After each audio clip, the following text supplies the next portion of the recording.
Gürcüstan Azərbaycana malqara satışından gəlirini 3 dəfəyə yaxın artırıb. Bu barədə məlumat Gürcüstanın Milli Statistika İdarəsinin hesabatında yer alıb. Hesabatda qeyd olunur ki, ötən il Gürcüstan Azərbaycana 27 milyon Amerika Birləşmiş Ştatları dolları dəyərində iri buynuzlu heyvan ixrac edib.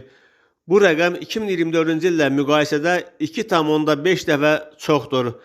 Beləliklə, Azərbaycan Gürcüstanın iri buynuzlu heyvan ixrac etdiyi ölkələr sırasında ikinci yerdə qərarlaşıb. Ümumiyyətlə, 2025-ci ildə Gürcüstan xarici ölkələrə 68,5 milyon Amerika Birləşmiş Ştatları dolları dəyərində iri buynuzlu heyvan satıb ki, bu da bir il əvvəlki göstəricidən 25% çoxdur. 2024-cü ildə isə Gürcüstandan xaricə 55 milyon Amerika Birləşmiş Ştatları dolları dəyərində iri buynuzlu heyvan göndərilib ki, bunun da 11,2 milyon Amerika Birləşmiş Ştatları dolları Azərbaycanın payına düşür.